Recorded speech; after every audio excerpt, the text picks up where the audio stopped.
Okay, back to Rambam Bekius and Hilchos Matnos Aniyim, chapter 10, halacha gimel is what we're up to. So, I mean, we did other stuff, but I want to move on. Okay, kol hama'alim einav min hatzedakah harizen nikra blial.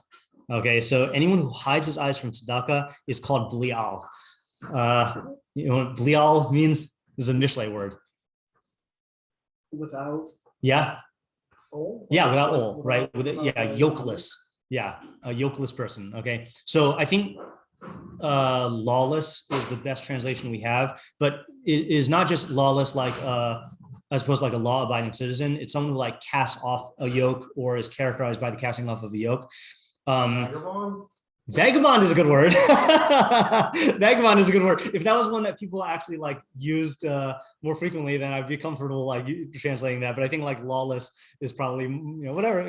But we're gonna have to try to define this because of this next move he makes. Commotion nikra ovid avodah zara blial. Just like an ovid avodah zara is called blial. But avodah zara hu omer yatsu anashim b'nei blial, and that I believe is by the ir hanidachas. Let's just check that in context. Dvarim. Went slow today. Was it 13:14? 13:14. Let's get our psuchos and stumos here.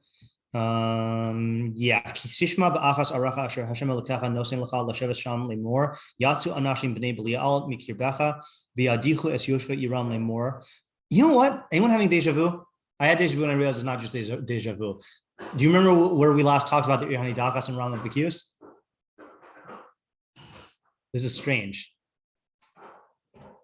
We talked about it with the Rambam's last halacha, which says, I think, Kol ha-merachim merachmin alav. Yeah, Shneimar v'nasan l'cha rachmin b'richamecha v'hirbecha. Okay,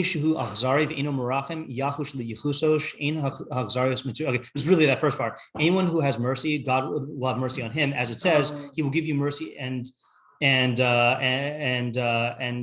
mercy on you and increase you. And that's also by the Ir HaNidachas. All right, so there's some clearly, I don't know why the Ir HaNidachas thing is being connected to tzedakah in this way, but I feel like this is now not.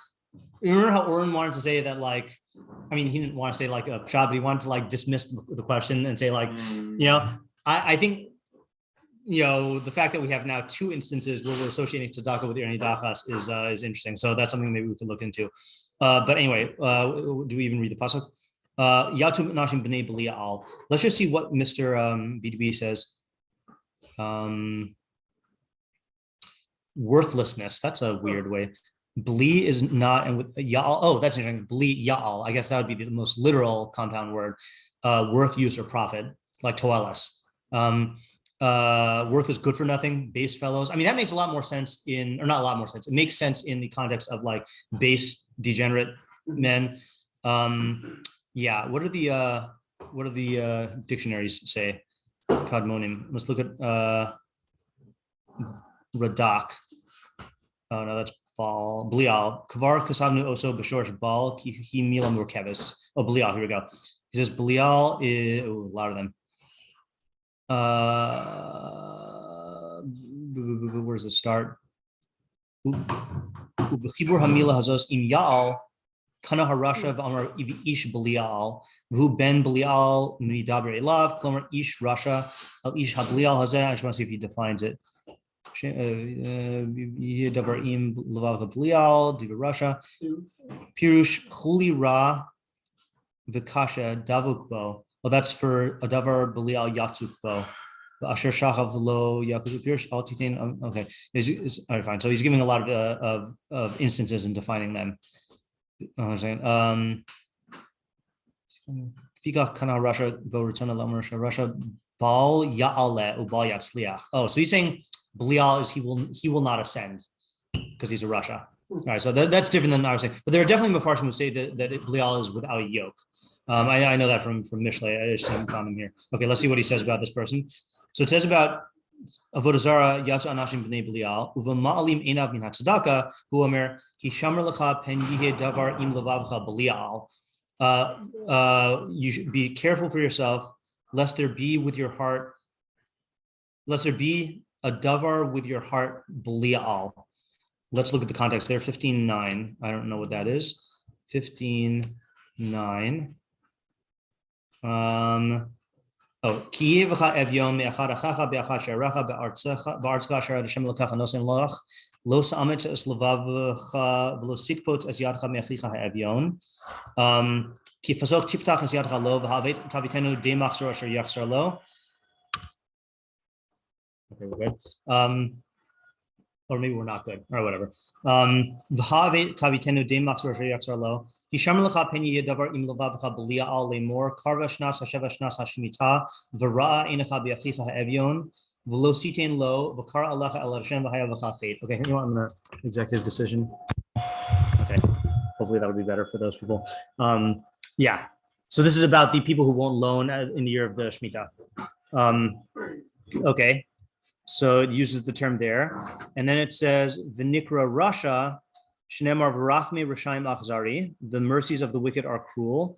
V'nikra chote, shnemar v'kara alecha el Hashem v'haya v'chachet. And he's called a chote, as it says, he will call to Hashem v'kara alecha el Hashem. V'kara alecha el Hashem.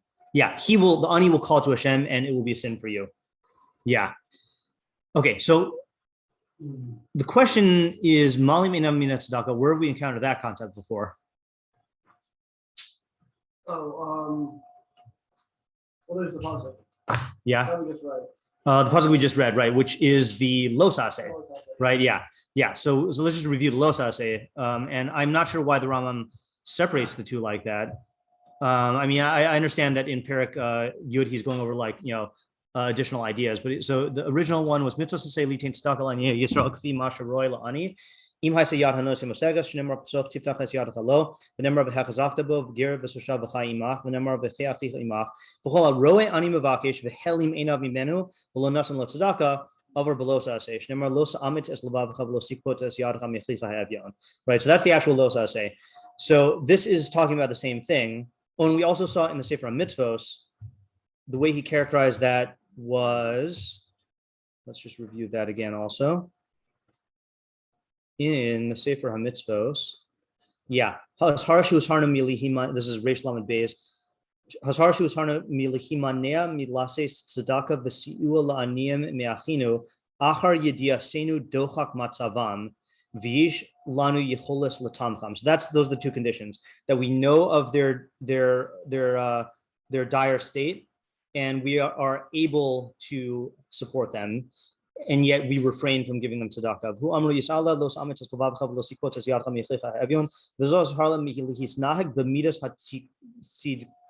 Kanus v'hakilius ad shenimna milases lazakai lakach, and that's we noted last time. He puts in terms of midos that we should is warning against conducting ourselves. I don't think tzid kanus here means righteousness. Oh, sikanus, yeah, that's why. Okay, just not seeing it correctly. Sikanus is stinginess and penny pinching, right? Yeah. Okay, so the question is, what do we get out of this additional expansion on that, right? We know it's a los aseh going into it, but now you're called Blial, you're compared to an Ovid Avodah Zarah, and you're called a Rasha, and you're called a Chote. I mean, on the surface, those seem to be in a funny order, right? So Blial itself, I wouldn't say I know how bad it is, but you compare it to Avodah Zarah, that seems like really bad. Russia and Chote is definitely not as bad as Russia, you know? So what do we get out of this this paragraph here? Let's just see what the Makbili says. Malim Einav, so that's Hamis Alim, someone who conceals himself. Belial is Russia. Hachai Beli Ulo Shel Hashem Alav. So that's from Rashi. So that's one of the supports for says it's without a yoke. Someone who lives without the yoke of Hashem upon him. Olashon Klala, or it means Klala, Shalo Ya'alel, that's like the Radak quoted, that he will not ascend, V'shalo Yigael, V'shalo Yichya. Okay, so it's either referring to his character or his destiny. Shnemar v'rachmei rashayim achzari, rachmei harashahim achzarius, v'mnei she'ein lo rachmim. So the mercies of the wicked are cruel because he has no mercy. And that's a funny pasuk. Oh, he didn't. Wait, did he quote that pasuk? Oh yeah, he did in Mishlei. That's funny, right? Because I mean, do you have a plain shot of what rachmei rashayim achzari means? My thought was that like if they're doing something nice, it's not because it's a kind thing to do, it's because it's going to benefit them. Okay, good. So that's one interpretation of it. The other interpretation, I think, is so that's saying basically that they have that their action is good, but their motive is bad, right? The other interpretation is going to come back to at some point also. Right, that's also true. Yeah, right. The other possibility is to say, like for some reason, I don't know if they actually quote this pasuk by Shaul when he spares Agag.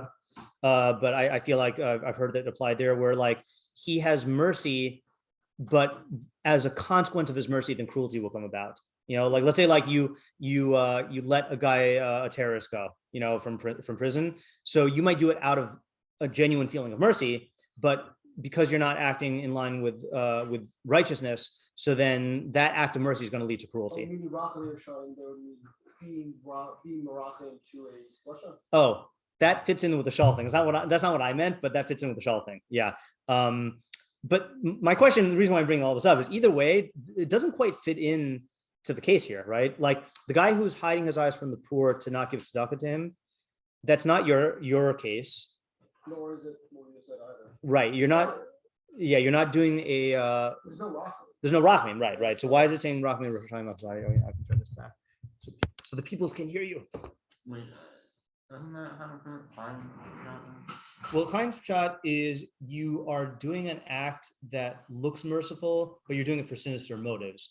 But the guy who's hiding his eyes from the ani is not really doing an act that looks merciful. Maybe not only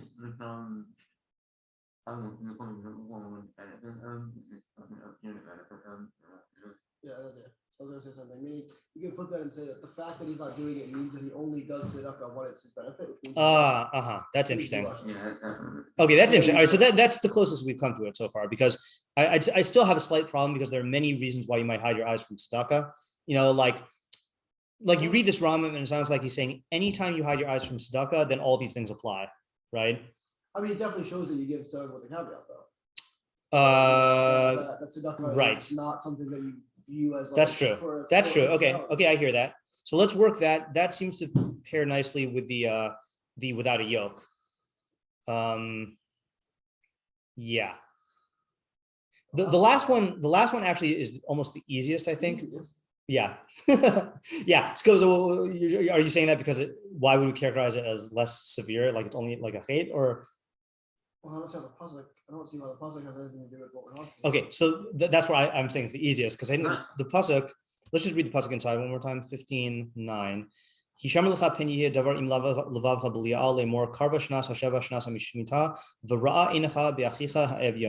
That means your eye is stingy, right?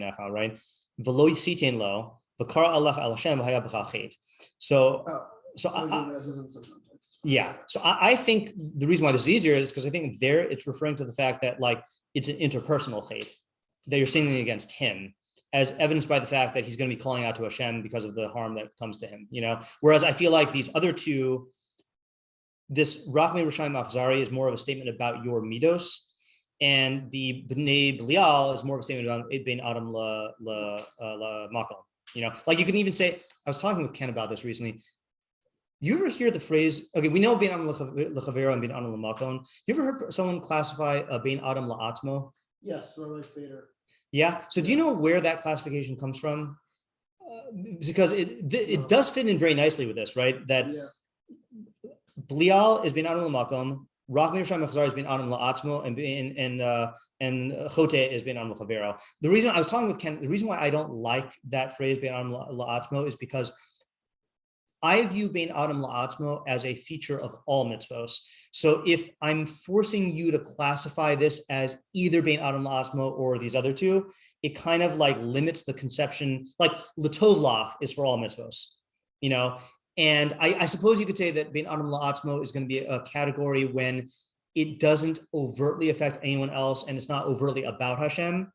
but still it like makes me uneasy, like in that vein though, you could say that like in a sense every bein adam l'chaver will also bein adam l'makom, right? yes, right. And no, you're right. Yes, I think the question has to be, what are you doing with these categories? Like if you, let's say for example, if you are, I'd be open to an idea of characterizing a mitzvah that way structurally. Like let's say for example,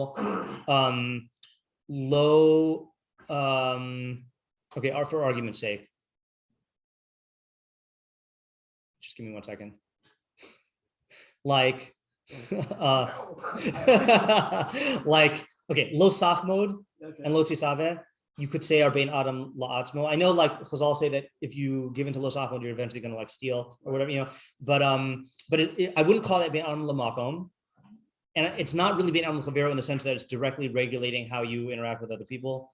I mean, it is because you have to be taken in order to be over, whatever, like I can see structure, or let's say like, here we have a better one. What's sakana? Anything that has to do with sakana? Yeah, sakana is a good one, right? Sakana is a good one. Shluch, I was for a Ken or Khan. I think I remember we have Khan Sipor, so it's Ken, Shluch Ken, right? I think Khan Sipor is the whatever. That's one that is not being on Machavero. Go away. Yeah. That's not being on Machavero, and it's not overtly being on Lamakom, but it's about your midos, Okay, anyway, back to this. So what's the comparison to Avodah Zarah, right? Belial. Really bad. Kamashalan is really bad. Kamashalan, you should do mitzvos, yeah. I just assume the Iker Avodah Zarah is that's Belial. Yeah, I would agree with that. So I guess the question, just to press the question a little bit more, why are not all Averos Blial? Make it Blial. Does say commotion right. So he seems like he's strong. Right. In other words, like the Torah stigmatizes the Blial component of the Malim Einam and Tzedakah just like it does the Avodah Zarah guy. Yeah. Yosef. I was gonna say it would be too late to time, but obviously there's an intrinsic reason why you want to not give tzedakah because you like money. So never mind. No, yeah. Half bad thought. Yeah. Okay. Well, maybe two half bad thoughts make a good thought. I'm thinking that, like, I never had on when it's on me, like the whole something like putting meaning and something that's only one person, like not meaningful at all. And not doing tzedakah because having improper evaluation of money or whatever. And putting value something that ultimately worthless. Okay, I definitely hear that. Yeah. I mean, this is it's a little bit difficult what we're asking, by the way, of like, of all the qualities of Avodah Zarah and all the qualities of tzedakah, like where's the lineup? So I'm fine like entertaining ideas like this. Yeah. Okay, sure. Pile them on. So I was gonna take the negative aspect of Avodah Zarah of like attributing I don't know if I would say, I guess attributing power to something other than God. Yeah. In the same way, like when somebody wants to withhold their hand from the money, it means that they have control over money. It means that they're actually controlling like what they get and what they give. Where we're saying that really that controls God's and that you don't really have the rights over, right. how you get to give. Right. So it seems like it's like a self-Avodah Zarah kind of thing. Yeah. I was thinking along similar lines of the this concept of Tain Lo Mishalo, like give to God from what is his. Like the money that we have is not actually ours. It's like there's a lot of chazals on that. But so the guy who was like retaining the money, I gave a Pirkei Avos share on this, and they said that I'm just trying to think if I could find it really quickly. Let me see if I can find it really quickly here. Where was it though? Avos 3:7. Slow bing. Don't even let in. Okay. Is this it? If it's not this one, then I'll just say it, Paul. Nope, it's not this one. All right. I'll give the mashal of if a person comes, so you should treat like if a guy comes up to you and gives you like $10,000 and then says, give $1,000 each to 9 people and then keep the extra 1,000 for yourself, you'd be very, very happy, you know? And that's really how you should view the money that's given to you by God, of like, it's not like you have $10,000 and God's saying you have to take away from yours and give it to someone else. It's all the money is being given to you from God, and you allocate it. And so the guy who is not allocating his money in accordance with the mitzvahs of Hashem is trying to take like an intrinsic claim. It's kind of like Cain holding on to his best produce and not giving it.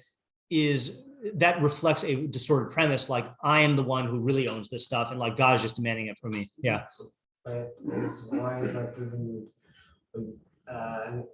anything else? Like, let's say you have to destroy something like a basar b'chal, you want right. to not permit. Right. Yeah, I think this is the problem that a lot of what we're saying is going to come to, which is how we differentiate this from something else. Right.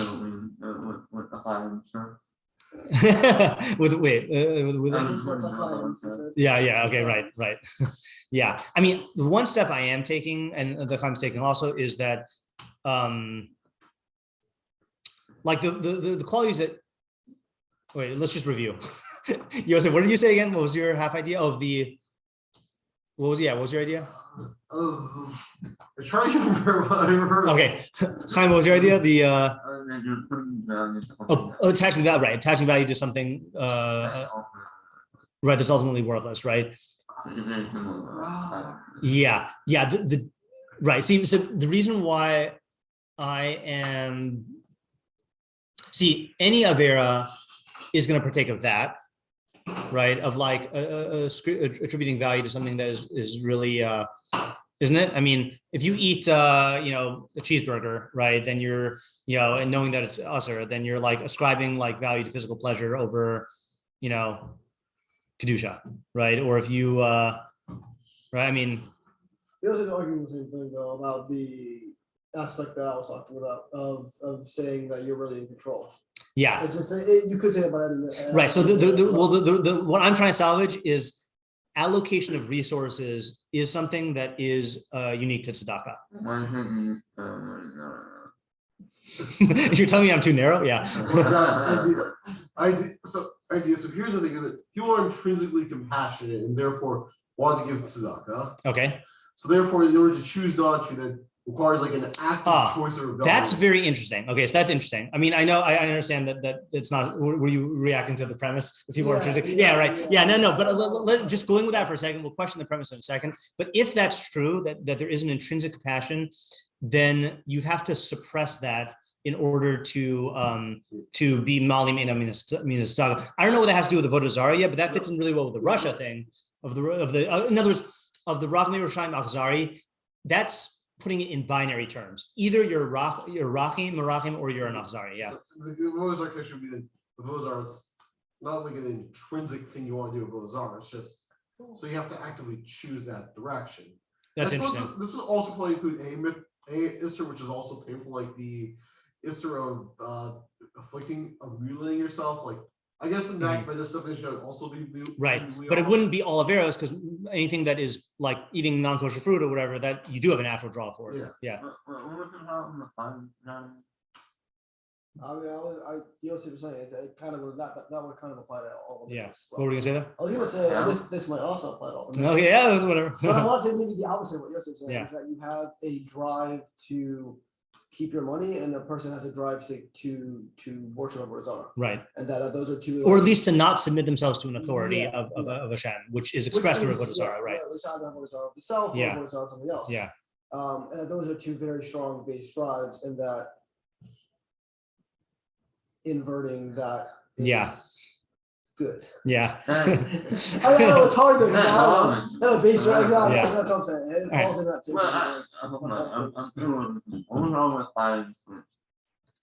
with Chaim's first thing, I think it was what he just said, is that it seems to partake of a lot of mitzvahs. Like saying that you don't want to destroy basar b'chal. No, it's more of like no. What I was saying is that it's not lav dafka. attributing power to a thing. It's more of like attributing authority to something else other than God. Which I didn't mean that. Oh, because I'm saying that clearly God is wrong. The cheeseburgers was better for me right now. I don't know if I can do it. I think it's more just giving in your title. I don't think. Well, then you get a title. You have a title. You have a No, I'm in control of buying what I want to keep. That's like I want to keep this attention, and I give value to that. Which is not buying, I don't think it's probably you right now. Well, like the money is not. Right. So I think I'm in control of my food. No one thinks that when they want to keep something. All right. Yeah. Look. All right. So I think we've got the good brainstorm going. So let's let it percolate and then come back to it tomorrow and see if we get anywhere with this. All right. Very good. Stop here. Question for anyone who's here.